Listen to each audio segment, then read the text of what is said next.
누구나 한 번쯤은 겪어봤을 이 억울한 상황을 여러 가지 표현법으로 말해볼까요? 우선 배운 것부터 해보죠. 직유법으로 하면 이렇게 할 수 있어요. 처럼이라는 연결어만 사용하면 되죠. 은유법으로 하면 연결어 없이 엄마 코는 개코이다 이렇게 표현하면 되고요. 화류법으로 하면 노력이라는 무생물을 생물처럼 말하면 되는 거예요. 의인법은 사람처럼, 침묵은 사람이 할 수 있는 거니까요. 이제부터 새로운 표현법을 더 배워볼 건데요. 내 억울함이 하늘에 닿았다. 이러면 굉장히 과장한 거죠. 과장법. 조국 독립의 그날이 오면 두개골이 깨져 산산조각이 나도 기쁘다고 시인은 말하고 있어요. 과장법이죠. 국어, 영어, 수학 이렇게 늘어놓는 것을 열거법이라고 해요.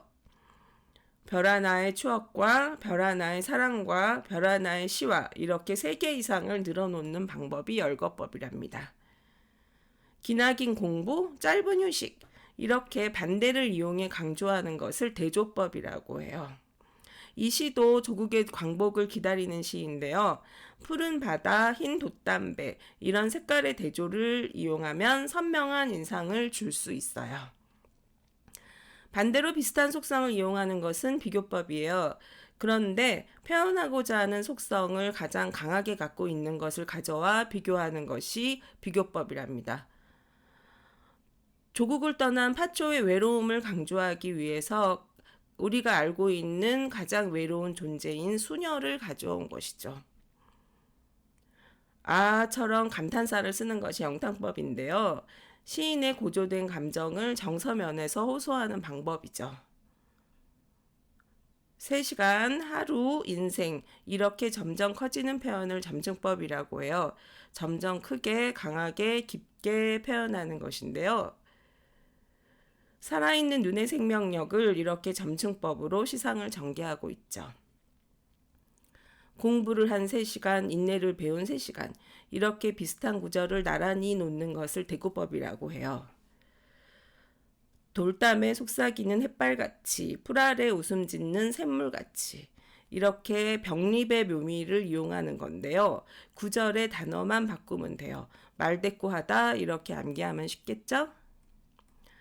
이보다 속상할 수 있을까? 이렇게 의문형으로 말하는 것이 서리법이에요. 의문형으로 설정하는 거죠.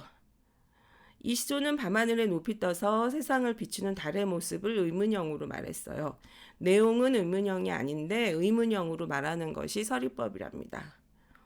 자, 이번에는 반대로 말하는 표현법인데요. 반어법이랍니다. 이 시를 보면 떠나는 님을 말없이 보내겠다고 하고 있지만 진짜 마음은 절대로 보낼 수 없다는 걸 느낄 수가 있죠. 반어법이에요. 엄마는 혼냈지만 나는 혼나지 않았다. 떳떳하다는 진실이 느껴지는데요. 이런 것을 역설법이라고 하죠. 서로 반대되는 단어가 한 문장에 들어가는 건데요. 모순된 언어로 진실을 표현하는 방법인데 이 시를 보면 도토리가 묵이 되어 단단해지는 과정을 시끄러운 고요라고 했어요. 고요와 시끄럽다는 반대되는 말이지만 여러 과정을 번거롭게 거치고 단단한 묵이 되는 모습을 역설적으로 표현한 것이죠. 서운하다, 몰라줘서 이런 표현은 몰라줘서 서운하다 이래야 맞는 건데 어순을 바꾼 도치법이죠. 위치를 바꾸는 거예요.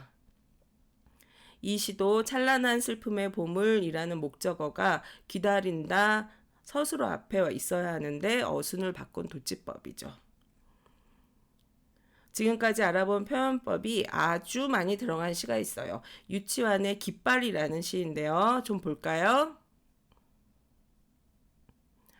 아우성은 여럿이 소리 지르는 것인데 소리 없는 이라고 모순된 말을 썼죠. 역설법이에요.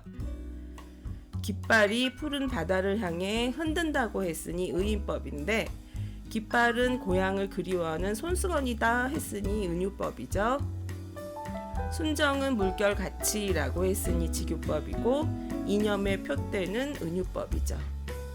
슬픈 마음이 날개를 펴다라고 했으니 화류법이고요. 백로처럼이라고 했으니 직유법이죠. 아, 감탄사를 썼으니 영탄법, 누구인가 하고 의문형으로 묻고 있죠. 서리법. 그리고 공중에 달 줄 안 그는 누구인가 해야 어순에 맞는데 주어를 뒤로 뺐으니 도치법이랍니다. 푸른 바다인 이상 세계를 동경하지만 표대에 묶여 좌절하는 깃발의 모습을 아주 여러 가지의 표현법을 쓴 참 대단한 시라고 할 수 있어요.